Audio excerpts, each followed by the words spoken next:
దేవుని ప్రియులకు శుభములు. ఈ దినమందు దేవుని వాక్యాలు చదువుకుందాము.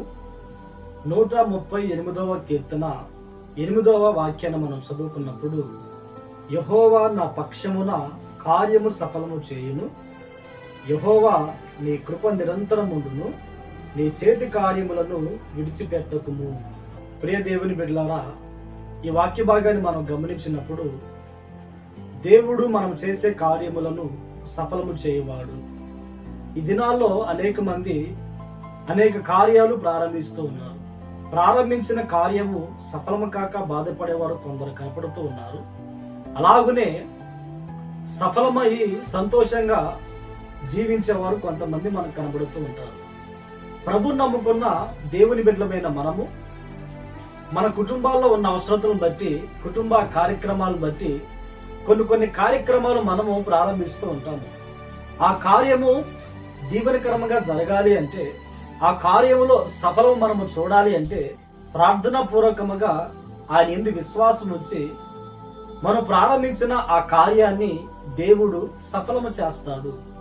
ఈ దినాల్లో చాలా మంది వ్యాపారం ప్రారంభిస్తూ ఉన్నారు, అలాగనే పొలాలు వేస్తా ఉన్నారు, పొలం పనులు ప్రారంభిస్తూ ఉన్నారు, ఉద్యోగ ప్రయత్నాలు చేస్తూ ఉన్నారు, ఇంటి పని ప్రారంభిస్తూ ఉన్నారు, లేదా కుటుంబ అవసరాల నిమిత్తము గవర్నమెంట్ ఆఫీసుల్లో లోన్కై అప్లై చేయుచున్నారు.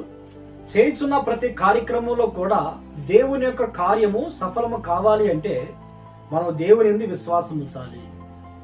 నెహెమ్యా అనే భక్తుడు యెరూషలేము పాడైపోయి ఉండగా, యెరూషలేము ప్రాకారాలు పడిపోయి గుమ్మాలు అగ్ని చేత కాల్చబడినప్పుడు అవి మరలా కట్టబడాలని నా ఆలోచన, నేను చేసే ఈ ప్రయత్నము సఫలము చేయమని దేవునికి ప్రార్థన చేస్తాడు.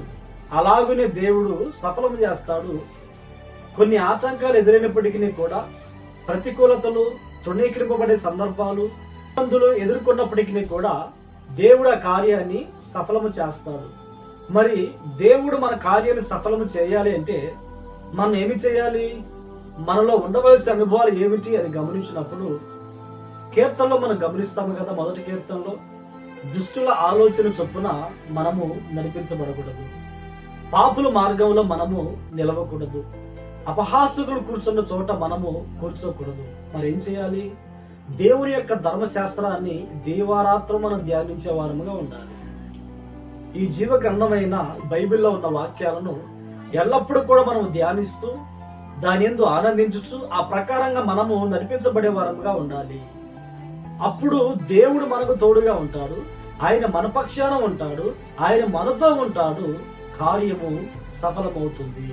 మనము చేసేదంతా, మనం కార్యం ప్రారంభించినా, ఏదైనా ఆలోచన చేసినా, ఏదైనా ప్రయత్నం చేసినా, ప్రతి విషయంలో కూడా సఫలము అనే అనుభవాన్ని మనం కళ్ళతో చూడగలుగుతాము. కనుక దేవుడు మన పక్షాన ఉండి మన కార్యాన్ని సఫలము చేయాలంటే ఆయన మనకు తోడుగా ఉన్నట్లుగా జీవవాక్యాన్ని ధ్యానించి ఆ ప్రకారంగా మనము నడిపించబడుదుముగాక.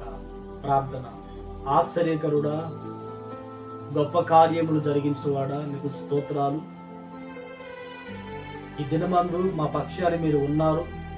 మేము ప్రారంభిస్తున్న ప్రతి కార్యాన్ని మీరు సఫలము చేయించున్నారు గనుక స్తోత్రాలు. ఈ మాటలు విని ప్రార్థనలో ఏకీభవించిన ప్రతి వారిని ఆశీర్వదించండి. వారి కార్యాలు సఫలం చేసి మహిమను పొందమని యేసు నామములో ప్రార్థించి అడిగి పొంది ఉన్నాము తండ్రి. ఆమేన్, ఆమేన్. దేవుడు మిమ్మును ఆశీర్వదించునుగాక.